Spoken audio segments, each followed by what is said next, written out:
Nachman and Will and their families in honor of the engagement of their children. Baruch Hashem Runi Tzedina. We hope that Emir Hashem will be zochet to see the chuppah b'sha'at tova u'mitzlachos, and the parents and the mishpachos should be zochet to see Dorei Doros who follow in the ways of Yaakov Saba Kadisha. Mazel tov. Is this the first daf shidduch? Okay. First daf Yom Shidduch. Good. So that means I get the shadchanos. I just want to point out. I just want to put it out there. It's right to be sitting at the same table.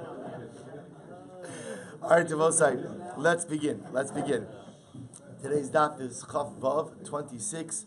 We are starting from the top of Chaf Vav, the two dafs. Rabbi Shmuel Omer Eino Chayiv Ela Ala Asid Lovos. Remember again in the Mishnah. We had a machlokes between Rabbi Shmuel and Rabbi Akiva about the nature of circumstances under which certain Shevuos are able to take effect. So now the Gemara is actually going to go through the whole thing. Tan Rabbanan, lahara o lahetiv. So the pasuk says, if a person takes a Shevuah, lahara for something negative, o lahetiv, or for something good. Einli eladvarim sheishpan hara v'atava. So I only know about Shevuos ultimately again for things that have positive or negative implications. However, again, so the Gemara says, she'in bahara v'atava minayin. How do I know that even something that has no positive or negative implications? So what's the paradigmatic example of a shvuah that has no positive or negative ramifications? We saw this in yesterday's daf. I take a shvuah to throw a stone into the river. So there's no positive or negative implications to that particular shvuah. How do I know that even under those circumstances, again, a person can make a binding shvuah? Talmud lomar, o nefesh kisi shaval levatei b'svasayim. The pasuk says, or if a person will go ahead and take an oath, levate bisvasayim ultimately means to articulate with their lips. So we'll say, so now we've learned that one could take a shvuah, whether it's lahara or lahitiv, for something positive, for something negative, and we've also learned that a person can take a shvuah stam, just an oath that's neither positive nor negative. We'll call it life neutral. Now I know based on the pasuk. I'm sorry. From the pasuk, I only know that you could take a future tense shvuah. And I will say the reason we know that is because it says lahara o lahetiv. That's future tense. So I know that I could take a future-oriented shvuah, the shavar minayin. How do I know that I can even swear about something in the past? What does it mean to swear about something in the past? What that means is that I could take a shvuah about something which occurred in the past. How do I know that I can do that? Talmud lomar l'chol asher yivate adam b'shvuah. Excuse me, because the pasuk says anything that a person will articulate with a shvuah. So what does anything come to include? Anything comes to include even past tense. Rabbi Akiva. So we'll say these words of Rabbi Akiva. Rabbi Shmuel Omer lahara lehetiv lahaba. Rabbi Shmuel says lahara lehetiv teaches me that shvuos have to be future tense. Amar Rabbi Akiva imkein einli ela dvarim sheish ben hatava va'ara. Dvarim she'in ben hatava va'ara minayin. So Rabbi Shmuel says, so Rabbi Akiva says to Rabbi Shmuel, if that's the case, I only know about a shvuah that's positive or negative. How do I know about a shvuah that's life neutral, that's neither positive nor negative, that such a shvuah ultimately again could still be binding? Amrlo miri boy hakasav. Because Rabbi say there is an extra phrase in the pasuk. So because there is an extra phrase in the pasuk, that teaches me that even a shvuah that is neither lahara or lahitiv, in other words, it's neither positive or negative, it's just life neutral, can be binding as well. To which the Gemara says, riba kasav lakach, riba kasav lakach. To which Rabbi Akiva says, well, if the extra phrase teaches you that even a shvuah that ultimately again is not lahara or lahitiv can be binding, so to the shvuah ultimately shvuah, Rabbi say, so teach me that a past tense shvuah can be binding as well. To which the Gemara says, Shapir Kama Rabbi Akiva, Rabbi Shmuel. Rabbi Akiva is saying good. Rabbi Akiva is saying good. He's making a good argument to Rabbi Shmuel. I'm Rabbi Yochanan. Rabbi Shmuel, listen to this. Rabbi Shmuel Sheshimis as Rabbi Nechunya ben Akana. It's Rabbi Shmuel's Rabbi. Who is Rabbi Nechunya ben Akana? And Rabbi Nechunya ben Akana darshan Shaya Dorish as Kala Torah Kula Biklal Uprat. So Rabbi Nechunya ben Akana darshan the entire Torah with a klal and a prat. So that's the exegetical principle he used. Therefore, again, ihu nami dorish beklal uprat. Therefore, Rabbi Shmuel darshan like his Rebbe. I to both say, we know a person has to have a Rebbe. So again, you follow the ways of the Rebbe. So what happens? Rabbi Shmuel was mishamish Rabbi Nechunya ben Akana, and then Rabbi Nechunya ben Akana is dash with klal uprat. We'll explain how this plays out in just a moment. Therefore, Rabbi Shmuel dash with klal uprat also. Rabbi Akiva sheshimesh nachum ish gamzu. This is so interesting when you begin to see these relationships. Rabbi Akiva who is Rabbi Akiva's Rebbe or one of his Rebbe. Shishimish, by the way, doesn't have to mean it was his only Rebbe. Shishimish just means this is the person who he got Shimush under. Who did he get Shimush under? Nochem Ish Gamzu. I want to point something out. When you begin to see this relationship, so much about Rabbi Akiva's personality begins to come into focus as well. Who was Nochem Ish Gamzu? Who was Nochem Ish Gamzu? Right, the Gamzu. So I just want to point out, I've mentioned this many times, but it bears repetition. So remember again, Nochem Ish Gamzu is the person. How do you get that name? As Mayor just mentioned, Gamzu Latova. Right. So I just want to point something out. We have sometimes a flawed perception of Gamzu Latova. Right. So how do we view Gamzu Latova? So life is going terribly. Right. Nothing's falling into place. But I still want to sound frum. So what do I say? Gamzu Latova. I don't mean it. I'm angry at God. I'm angry at people. I'm angry at everybody. Things stink. But again, I don't want to look krum. I still want to look frum. So what happens? Gamzu Latova. Gamzu Latova means that a person understands that everything that Ribono Shel Olam does, even the things that I can't figure out for the life of me, why HaKadosh Baruch Hu is doing this, somehow, some way there is a good that is there. That was Nochem Ish Gamzu. So we'll say, when you begin to see that Rabbi Akiva had a relationship with Nochem Ish Gamzu, remember again, what was Rabbi Akiva's defining midah? What was his defining midah? We saw it at the end of Makkas. His defining midah was hope, optimism, Gamzu Latova. You ever wondered to yourself, where does the Rabbi Akiva get inspired with that type of midah? From his Rebbe. Says Rebbe was Nochem Ish Gamzu. So the Gemara says the following. Nochem Ish Gamzu, she'adorish is called Tarakula beriba umiyet, umiyot, it's really ribu imut. So Nochem Ish Gamzu dashed the entire Torah with the ribu and amiyut. Iunami dorish riba umiyet. So the Gemara says, my Rabbi Akiva dorish ribu imiyut. So now the Gemara is going to go through this. So now the Gemara is suggesting that the respective shitos of Rabbi Akiva and Rabbi Shmuel are based on how they dash in the psukim. And how they dash in the psukim is based on who their rebbeim were. So says the Gemara, Rabbi Akiva the darish ribui umeute. Listen to this. Tisanya o nefesh kisi shava riba. The pasuk says, if a person will swear, riba. Ultimately, we'll say, what is this? This is a ribui lahara o lehetiv, for something bad or for something good. Mi'et. So that's a miyot, Rabbi say. Adam. So that anything that a person will articulate, chazar veriba. It comes, as Rabbi say, as another, what we'll call inclusionary phrase. Not inclusionary, expansive. Thank you. Expansive phrase. So therefore, I will say, so what do I have over here? Second wide line, riba umiyat veriba. So I will say, therefore, I have an expansive phrase. I have an exclusionary phrase and another expansive phrase. So what happens when you have a ribui, a miut, and a ribui? Riba hakol. I will say, the way that exegetical principle is, you come to include everything. My riba. I will say, what does it come to include? Riba kol mili. It comes to include everything. In other words, a shvuah can encompass everything. Umay miyet. So we'll say, when we say a shvuah can encompass everything, we'll say, what does that mean? Lahara, lehetiv, something that's life neutral, past tense, future tense. Umay miyet. What does it come to exclude? Miyet dvar mitzvah. We'll say, this will be tomorrow's Mishnah. So it comes to exclude a dvar mitzvah. We'll say, what's the case of a dvar mitzvah? So we'll see that tomorrow, that you can't take a shvuah regarding a dvar mitzvah. Now, the truth is, more appropriately, what we're going to see is, you can't take a shvuah to not fulfill a dvar mitzvah. A shvuah to go ahead and not fulfill a dvar mitzvah will essentially become null and void.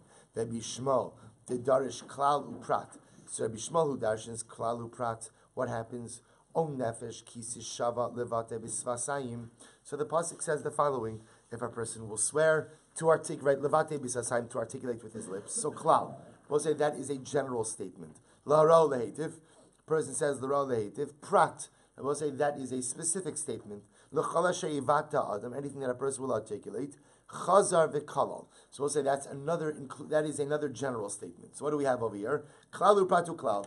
So we'll say a general statement, a specific statement, another general statement. So as long as we have a klal upratu klal, iatadon elakeina prat. I will say so in other words, so you could only formulate the principle in accordance with the specific statement. Ma prat mefurash lahaba. Just like the prat, we'll say in this pasuk is what?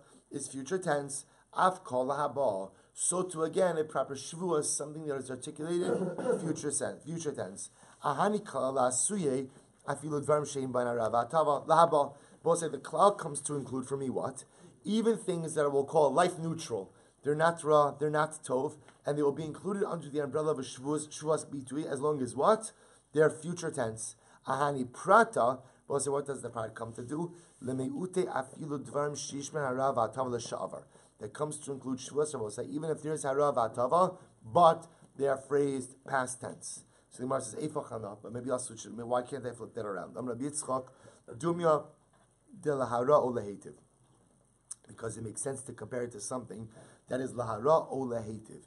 Mi she'isura mishum bal yachel devaro. It makes sense to include something which is aser because of bal yachel devaro, which also means profaning your words. Yotza sazu she'isura mishum bal yachel devaro. It comes to exclude something whose isur is not because of bal yachel devaro, ella mishum bal tishakru. But instead what? Is because ultimately, again, because of Shevuos sheker. Rav Yitzchak bar Avin Amar Kra, O nefesh ki sishava levate b'svasayim. Misha shvua kodemes lebitui. So we'll say, now it comes along Rabbi Yitzchak bar Avin, he says the following. The pasuk teaches me, O nefesh ki sishava levate b'svasayim. If a person will swear in articulation with the lips, Misha shvua kodemes lebitui. We'll say, what type of shvua is aser? Only when the oath comes before the expression. V'lo shabitui kodemes l'shvua.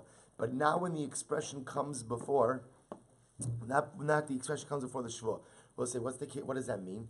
Yotzazeh achalti v'lo achalti shamaise kodem shul. So we'll say, Rabbi Yitzchak bar Avin makes an interesting drasha. He says, ki sishava levate b'sasayim, teaches me the we'll say, the shvua is only valid if the shvua comes before the articulation. But if the articulation comes before the shvua is not good. What does that mean? What does that come to exclude? That comes to exclude a past tense shvua. In other words, what the Gemara is suggesting over here is that the shvua is only valid when the shvua precedes the maisa. What's the case of where a shvua precedes a maisa? I'll say, what's the case? Future tense, where I swear I'm going to or not going to do something. But if I swear about something that has already occurred, then what? Rabbi say, then what? The maisa has come before the shvua, and therefore what? The shvua is not good. So Rabbi say, the fundamental machlokis over here, there are a couple of fundamental machlokim unfolding over here. Dvar mitzvah, like I said, we'll get to in tomorrow's daf.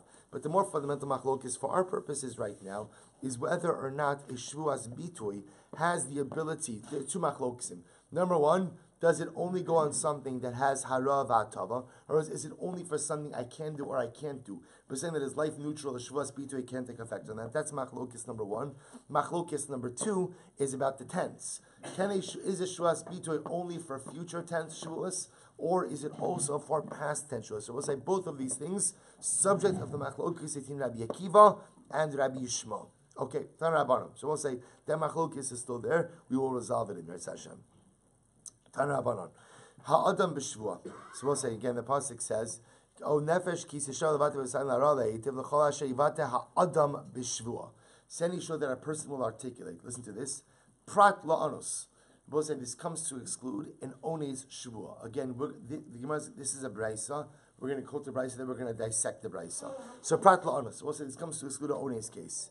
V'ne'elam, it's hidden from him. Prat la'mezid. This comes to exclude mezid. Mimenu, from him. Shenis alma mimenu shvua. The shvua becomes hidden from him. Yochosh shenis alma mimenu chayfetz. I might have thought that the object becomes hidden from him. Again, we're going to define all of this. Talmud lomar b'shvua v'ne'elam. Therefore, the pasuk says b'shvua v'ne'elam. Al ha'elam shvua hu chayiv. A person will say is chayiv ultimately again when the shvua becomes hidden. Ve'eno chayiv al ha'elam chayfetz. But he is not chayiv ultimately again if the object becomes hidden. So what does this mean? Amar, we'll say now we're going to analyze each of these cases. Ha'adam b'shvua prat la'anos. So let's remember again. We said that a person is chayiv if he makes a shvua, but this comes to exclude an others. We'll say first of the widest lines on the daf. Heichidami. So we'll say what is this case of ones that the Torah is coming to exclude? Kidrav Kana v'Ravasi. Let's listen to this. This is a great case. Kidrav Kana v'Ravasi. So let's listen to this. Rav Kana and Ravasi were both Talmidim of Rav. So what happens? Rav said shir. They're having difficulty remembering what Rav said. Mar Amar Shvuasa Dahachi Amar Rav. One of them said, I swear, this is what Rav said in shir. Umar Amar Shvuasi Dahacha, bless you. And the other one said, I swear, this is what Rav said in shir. And what happens? Kiasel Kamei Rav Amar Kechad Minayhu. So I'll say, so what happens? So Rav Kahana and Rav Asi are having machlokes, what Rav said in Shir, and to attest to the veracity of their versions of Rav's remarks, one said, I swear Rav said like this, one said, I swear Rav said like this. Then what happens? They come before Rav. Rav said one of them was right, the other one was wrong. So what happened to both sides? So the one who was wrong, Rabbi says to Rav Sanu, where does that leave me? Where does that leave me?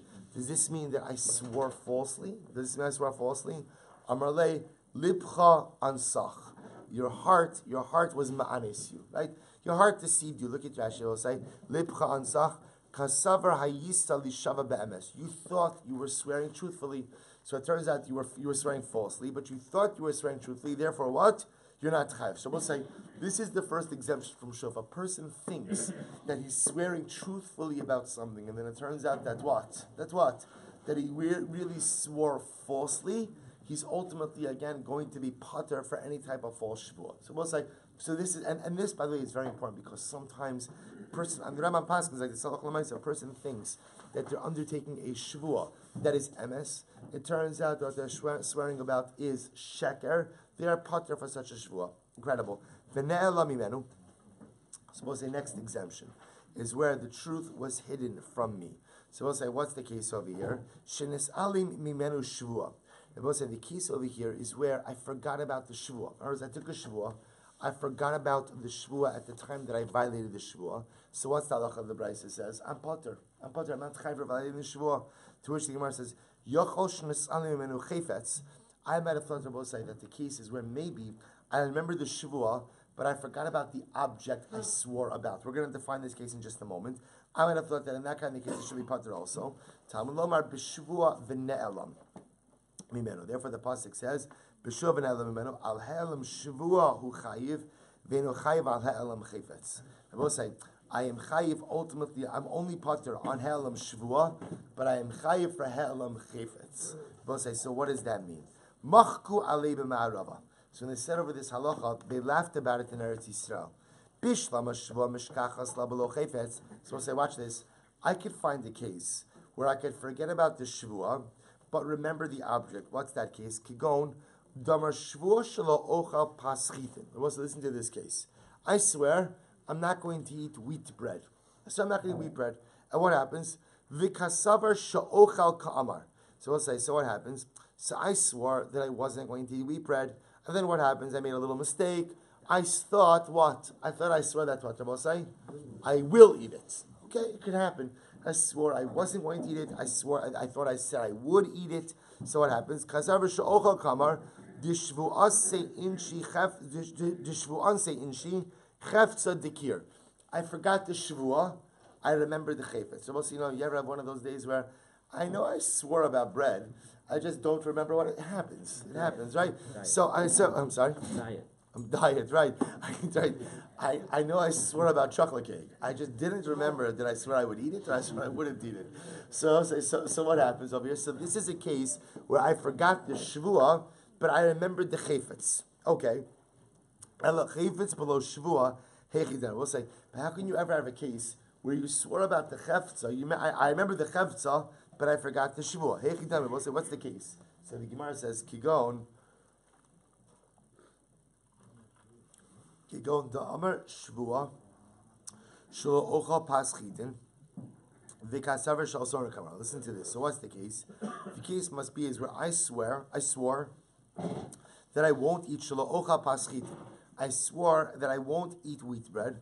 V'kasaver shel soren kamar. But I thought that I made the shul about barley bread. This shvuasi dakile chefza inshi. So I'll say, so what happens? So the shvuah I remember, but it's the chefza I get mixed up about. To which the Gemara says, kevan de chefza inshi lahu. But I don't understand. Once you forget about the chefza, hainu helam shvuah. We'll say, forgetting about which chefza I spoke about is what?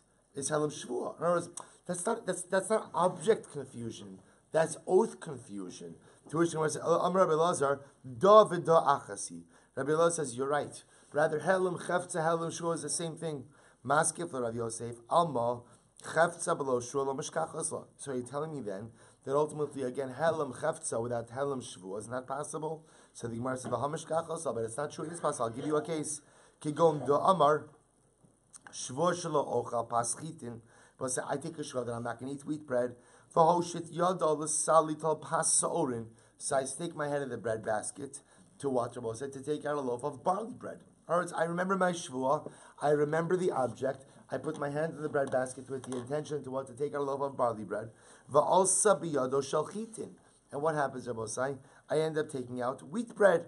V'kasavar sa'orim. So I take a loaf of wheat bread, I thought it was sa'orim bread, v'achlan, I eat it. D'shvuah seidach yilei. I remember the shvuah loud and clear. V'chevtzahu delo yad yilei. And I will say, what happens over here? There's object confusion. In other words, I thought the loaf that I took was in fact a barley loaf, but it turns out that it was a wheat loaf. Amrle Abaye, Abaye says, 1 second. Klum mechayeves lekarban ela amay detafes biyadei. But ultimately, again, you're only chayiv carbon for what you take in your hand. Helam shvu here. I will say, again, it's still at this point in time, what ends up happening over here is that it's true. I thought I was taking barley bread. I ended up taking wheat bread. But I will say, at the moment I eat that bread, what's happening over here? It's still helam shvu. In other words, at the end of the day, what's happening over here is not a function of the loaf, it's a function of the shvuah. To which the Gemara says, Lishna achrini amrle. So we'll say gives, there's a different lashon. What's the different lashon? So amrle abayla, Lishna achrina. Amrle abayla Rav Yosef, sof carbon de kamaisi, alei de high pass, mias helam shvuhu. At the end of the day, I will say, when I go ahead and I bring a shvuah because of this loaf of bread, ultimately, again, it is because of Helam Shvuah. For Rav Yosef Amar Lacha, Kevan Dechiyadale Dechitinu, Parish Mine, Helam Chefetzu. So what Rav Yosef says, that since had he known that it was wheat bread, he would have gone and separated from it. Therefore, again, this is called the case of Helam Chefetz. So we'll say, the Gemara is having difficulty trying to distinguish because we see there is this fine line between what is considered oath confusion and what is considered object confusion. Rava me Rav Nachman. So Rava asked Rav Nachman the following kasha: Helam zev yadomav. We'll say, what happens if I have helam of both? I forget the shvuah and I forget the object. What's the halacha? Amrle hari helam shvuah biyadav v'chayiv. So we'll say, so on the simple answer, we will 1 second. As long as there's helam shvuah, by definition, I'll be chayiv. Adrabah hari helam chayfetz biyadav v'potter. I could say just the flip side. There's helam chayfetz. So we'll say, one thing that's clear, as much as there's confusion which is which, the one thing that is clear, we'll say, is that you're only chayiv for helam shvuah. You are not chayiv for helam chayfetz. So the question is, if you have both, which becomes the defining ha'alama? So on one hand, the Gemara says there's helam shvuah, therefore by definition I should be chayiv. On the flip side, there's helam chayfetz, therefore I should be pater. Amar Ravashi chazinon im machmas shvuah kaparesh hari helam shvuah biyada v'chayiv. So Ravashi has an interesting distinction. He says, well, 1 second. Let's see, very simply, if a person ultimately, again, would distance himself from the situation once he's reminded about the shvuah, then by definition that's called helam shvuah. Imachmas chayfetz kaparish. But if when reminded about the object, he would separate himself. Harivehem helam chayfetz. Then we'll say ultimately again, this is called helam chayfetz biyado pater. Amar Ravina Rashi klum parish mishvuah ela mishum chayfetz. Klum parish michayfetz ela mishum shvuah. But ultimately, again, they're intertwined. A person only goes ahead and separates from the shvuah because he's reminded about the chefza, and he separates from the chefza, he's reminded about the shvuah. Ella loshna. There was the Gemara seems to end off over here is that when there is both helam shvuah and helam chefza, ultimately, again, a person will be pater from liability. We'll say one more, then we'll do the Rambam. Rava asked the following kasha for Rav Nachman. What's the kasha? Amud Beis. Ezo hi shigigas shavuas bitoy l'sha'avar. What is the case, Rabbi say, of an accidental violation of a past tense shavuas bitoy? Okay, remember, shavuas bitoy, Rabbi say, is any what we call utterance shavuah. Any time that a person makes a declarative shvuah. So what is the case of where a person inadvertently violates a past tense shavuas bitoy? So remember, like what's a classic example of a past tense shavuas bitoy? Classic example, shvuah sha'achalti. I swear I ate the loaf of bread. Past tense shvuah, declarative shvuah. Shvuah shelo achalti. I swear I did not eat the loaf of bread. So the Gemara asks, what is a case of an inadvertent violation of a past tense shavuas bitoy? To which the Gemara says, idi yada meizitu. So ultimately, again, if he knew at the time of the shvuah, so let's take a simple case. Shvuah sha'achalti. I took a shvuah that I ate the loaf of bread. So what's the case of a potential inadvertent violation of that Shevuah? If I knew, if I knew at the time that I took the Shevuah, that I ate a loaf of bread, right? That I ate a little, remember, what did I say the case was? I said Shevuah sha'achalti, right? I swear I ate a loaf of bread. So if I knew at the time that I took the Shevuah, that what? That I didn't eat a loaf of bread, then Mesid who? Then he's an intentional violator. Idelo yada, if I just didn't know, anosu. Then I will say ultimately again that'll be a case of ones. Amarle ba'omer yodea ani sheshvua zu asura. I will say the cases where I say biyad omer ayadu ani sheshvua zu asura. That ultimately again I know that this shvua is asur. Aval ini yodea im chayavan ala karban olav. I will say watch this. The case of shogeg is as follows, where I say Shevuah sha'achalti. I swear that I ate a loaf of bread. Now what? I know that what? I didn't. What don't I know? I don't know if for a violation of the Shevuah I'm chayiv a karban or not. And I will say, whose opinion does this reflect? Kiman, kimunvaz. What does munvaz say? Damar shigagas karban shma shgaga. I will say, munvaz says that even if you know with absolute certainty that you are violating your shua, but what? You don't know if there is carbonic liability, that's enough to make you a shogeg. In other words, not knowing if there's carbonic liability is enough to make you a shogeg for this particular circumstance. To which the Gemara says, Afilu teim rabbanon. It could even be the rabbanon adkan, lo pligi rabbanon ali dimunvaz, ele bechala Torah kula, delav chidishu. Because I will say, the rabbanon only argue on munvaz in every other case in the Torah where there's a chi of chatos, because there's no chiddush there. However, again, aval halcha the chiddushu. Rabbi say here ultimately in the case of shuas bitoy, where there is an incredible chiddush over here, where there is an incredible chiddush. Why? The b'chala Torah kulalo ashkechan lav the ma'isi karban the afilim avodah zara. Because under normal circumstances, when do you have to bring a chatos? You only bring a chatos for something whose intentional violation is kares. So if the intentional violation is kares, the inadvertent violation will make you chayiv what? Will make you chayiv a carbon chatos. This case, Rabbi say by Shvuas Bitui is different. V'hacha maisi. Rabbi say over here by Shvuas Bitui, this is the exception to that rule. Why? Because Shvuas Bitui, Rabbi say, is the one case where even if you intentionally violate a declarative shua, you are not chayiv what? You're not chayiv kares. This will be the one case ultimately again I will say where if you go in and you do it b'shogeg, you ultimately again will be chayiv a carbon chatos. Therefore, afilu rabbanon modu. Ultimately again, even the rabbanon will agree with munvaz that shigagas chatos can make you chayiv a carbon. So we'll say good. Let's stop here for just a moment and just catch up on a little bit of halacha. So we'll say let's do a little halacha l'maisa. Some minutes. So I'll say so what happens over here? So listen to this. The Rambam Paskins in this is in Perek Gimel Halacha Zayin. So we're going back over here. To the case of Shgaga. So listen to this. The Rambam Paskins Perek Gimel Halacha Zayin. So he says, So we'll say, what is the case of Shigagas Shvuas Bitui?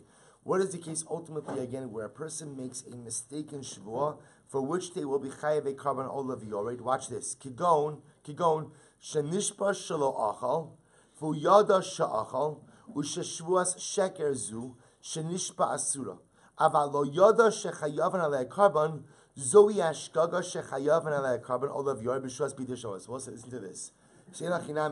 We accept the distinction the Gemara just said by Munvaz. The case of a mistaken past tense shvuah is what I will say, where a person takes a shvuah. I know the shvuah is false, but I did not know whether or not there's a chi of carbon. That will be the case of a shigagas shvuas between the sha'avar. However, again, listen to the next halacha. The case of the ashgaga shechayav and alei carbon lahaba. We'll say, what is the case where a person will be chayiv for a future tense shvuah? Go and listen to this. Shenishpa shalayocha paschitim. I swear that I'm not going to eat wheat bread. And what happens? V'shagag v'dama shenishpa shiyocha paschitim. I made a mistake. And what happens? I thought that I swore that what Rabbi say that I will eat wheat bread. I thought that I will eat wheat bread. So what happens? V'achla Shezen ne'alma mimenu hashvua hey chaysa far yuzochra chayfer sheshah. So we'll say this. So again, so when talking about a Shevuos, when talking about shigagas Shevuos bitoi lisha'avar, a shkag on a past tense. So we'll say the only case you can come up with that is what? Is where I know that I'm lying, but what? But what? I'm mistaken about liability. That'll be shigagas Shevuos bitoi lisha'avar. I didn't think I was chayv carbon, but I'm chayv carbon. That's shkaga. What about Shevuos bitoi lehaba? So the case is, I swear I'm not going to eat wheat bread. Then what happens? Say I make a mistake. What's my mistake? I thought I swear what? That I will eat it. That I will eat it. That's shigagas Shevuos bitoi lahaba. I swore that I wouldn't eat it. I made a mistake. I thought I swore that I would eat it. That's the shigagas Shevuos bitoi lahaba. Shezen nelma min hashvua hechaysa v'ari uzocher hachefetz shenish ba'alav. So I remember the object. I remember that I swore about wheat bread. I just made a mistake. Ultimately, again, I thought I swore to eat it. It turns out that I swore not to eat it.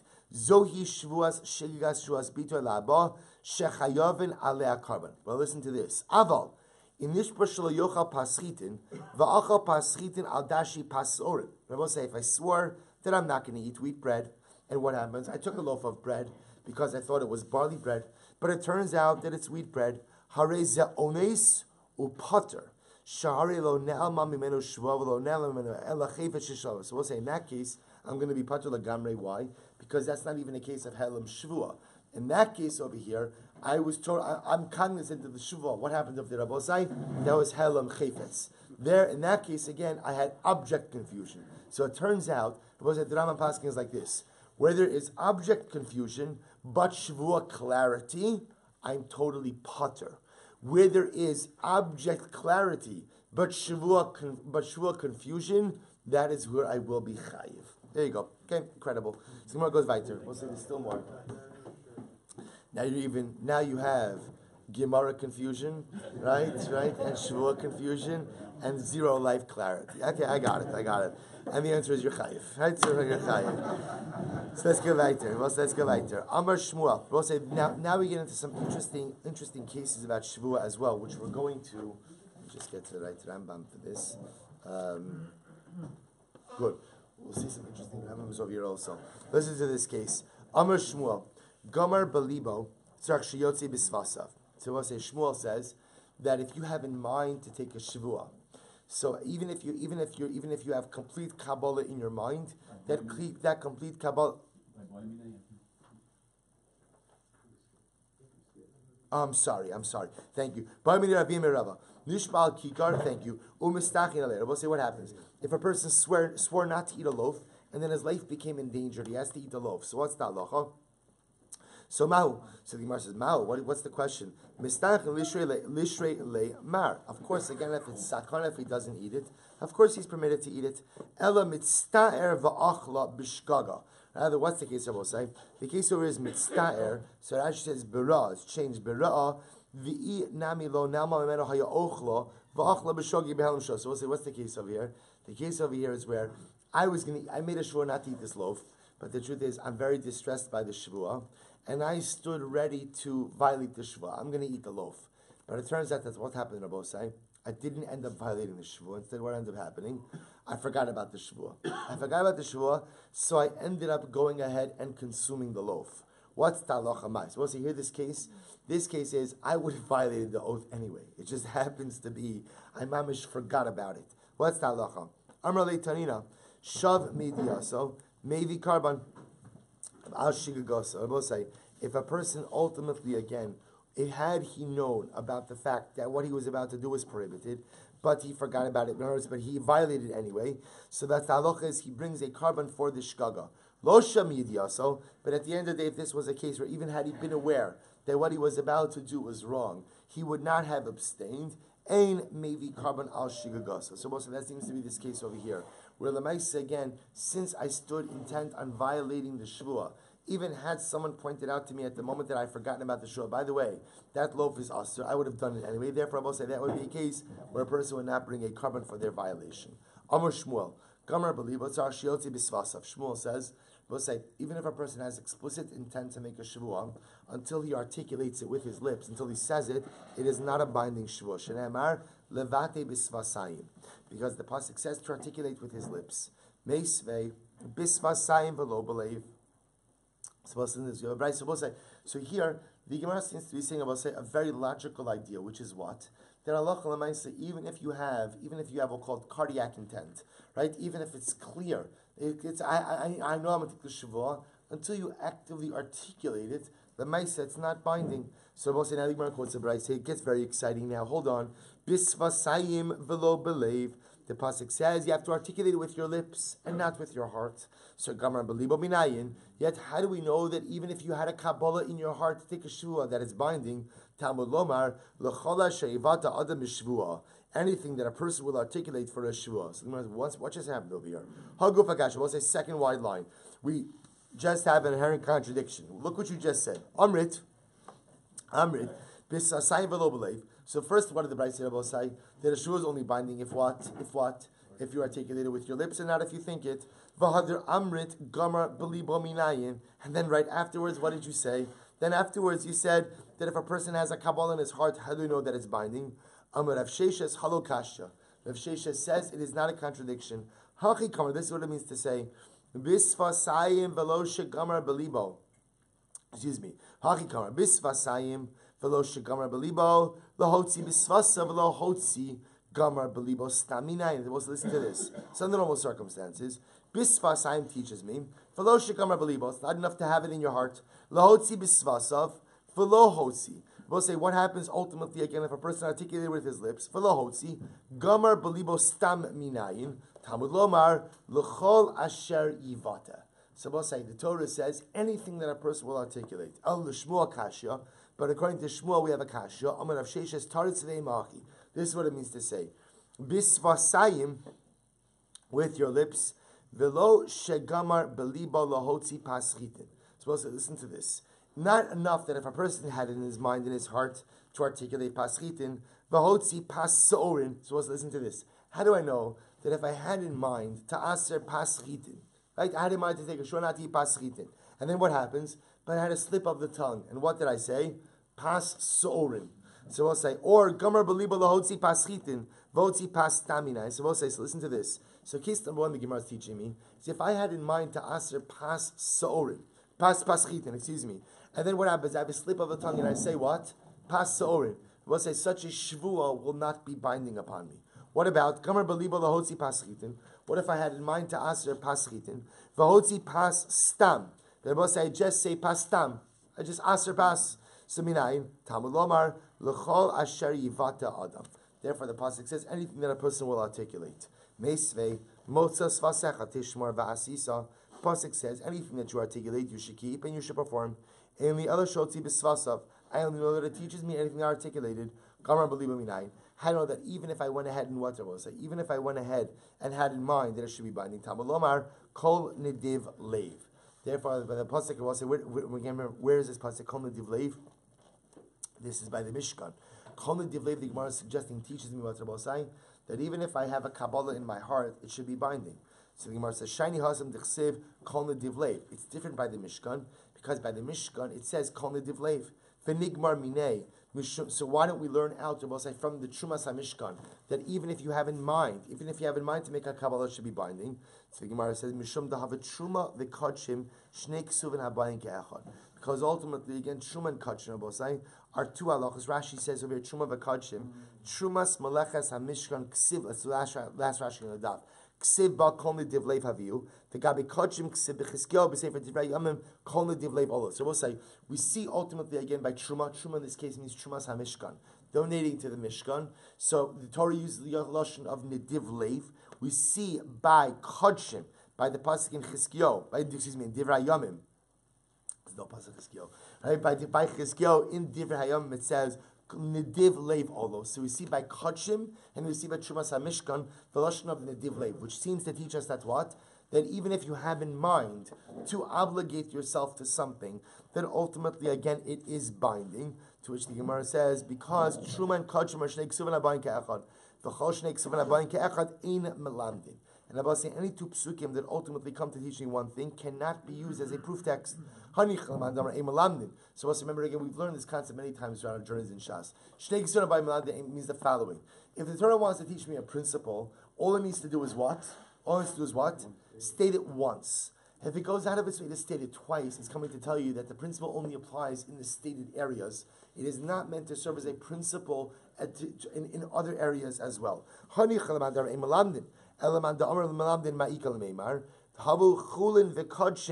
we'll say, because again, the reality is, our case, the case of Truma and the case of Karbanos, are Kodshim. Our case is Chulin. The Chulin make Kodshim lo gamrinon, and you can't learn out a case of Chulin from Kodshim. So we'll say, so bottom line, what do we do with this sugya? I mean, how do we pass it? Because we'll say, this sugya is actually very important to halacha l'maisa, because this sugya is talking about kavanas with Shevuos. So listen to this. I'm going to make sense of this for you, hopefully. Perek Beis, halacha yud in the Rambam. Listen to this. Mishin iskavin l'shvuah v'gamra b'libo shelo yochal hayom, o shelo yishta, v'shedavar zeh asar l'b'shvuah, v'lohotzi b'svasa. So we'll say, halacha number one. This halacha l'maisa, hilcho Shevuos. Hilcho Shevuos. Let's say, in our next section, after we finish Shas, this time in Meretz Hashem, I'm planning ahead a little bit. What we're going to do is we're going to add on an additional Seder. We'll probably start 5:15 in the morning with this additional new Seder. A Halacha L'maisa Seder, because this is one part that's missing from our daf. I'm going to try to give you Halacha L'maisa as much as I can. We need to do it really bikvius.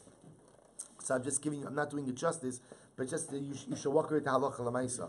So we'll say, case one of the Rambam is Mishnas Kavin L'Shuv V'Gam B'Liba. A person has in mind in his heart, I have in mind, I'm not going to eat today. I'm not going to drink today. I'm not going to, whatever, it doesn't matter what the Shevuah is. In my mind, I have explicitly articulated. But what? I have not said it. V'lo hotzi b'svasav harei ze muter. Shene emar levate b'svasayim in hanish b'chayiv ad sheyotze inyan shua b'svasav. So both say, halacha l'maisa number one. A shvuah only becomes binding when you articulate. I will say, by the way, there is one exception to this rule, which is tzedakah. Tzedakah will be the exception to this rule. So again, even though we'll see that's a little, especially to the shul, right? So even if you have like a havamina, like if like a fleeting thought, even if you see a pledge card or you see something, you're obligated. So again, we'll see tzedakah in all seriousness might be the exception to this rule, that if a person makes a kabbalah believe, if a person accepts in their heart to give something, then that could become binding. Again, we'll discuss nidrei tzedakah separately. We'll discuss that separately, but just know the Rambam here is talking about what we'll call non-mitzvah obligations, non-mitzvah items. Listen to this. That's halacha yud. Yud aleph. V'chein gomer b'libo liyishava v'tava hotzi b'sasa davar shelo haya b'libo harei ze muter. We'll say halacha l'maisa number two. Let's say I had in mind, I'm going to take a Shevuah not to eat wheat bread. That's the Shevuah. But I have a slip of the tongue, and I say I'm not going to eat barley bread. So we'll say, so what's the halacha? The halacha is I'm not bound by that Shevuah. In other words, we'll say, so it's two parts. Number one, having we'll call it cognitive articulation of a Shevuah is not binding. There must be a verbal articulation, but my verbal articulation must match my cognitive articulation. So, for example, if in my mind I had in mind to take this Shevuah, I'm not going to eat wheat bread, but it's just a slip of the tongue, and I accidentally said barley bread, I'm not bound by that Shevuah, because clearly, again, that was a mistake in Shevuah. We'll say one more piece of halacha. V'chin shamine Shevuos eino chayiv ad sheyeh piv v'libo shavin. We'll say this, by the way, becomes an operative concept in Hilchos Shevuos. It has to be piv v'libo shavin. Ultimately, again, my heart and my mouth have to be shavin. In other words, what I had in mind to take the Shevuah on, ultimately, what I will say must be what I articulate. And for some reason, I have mistaken, I have a slip of the tongue, so the mice, again, I am not bound by that Shevuah. And of course, I will say, we learn an incredible musar from this Rambam. V'chein shamine Shevuos, everything else in life as well, eino chayiv ad sheyeh piv v'libo shavin. The most important thing in life is a person should live life with piv v'libo shavin. We'll say, what I feel in my heart and what I say should really be the same thing. Sometimes we say things, but we don't believe it in our hearts. And sometimes the things we believe in our hearts, we don't give proper expression to in life. Sometimes there's so much Kedusha sitting in my heart, and it just sits there. It sits there. We'll see, what do you see from the Rambam? See from the Rambam, that stuff that sits in your heart doesn't really create realities. In life, you have to make sure you have to take the Kedusha of the heart and ultimately bring it into the Olam HaAsiyah. But at least for Hilchos, Shevuos, as well as for life, the halacha is, Eino chayiv ad she'piv v'libo shavin. I'm only chayiv for the Shevuos, only becomes binding if my verbal articulation ultimately matches my cognitive articulation. We'll stop. We'll pick up at the Mishnah. Just a reminder, tomorrow is a Sunday schedule. So again, there's davening at 7:15. Daf follows the first minyan, 7:15.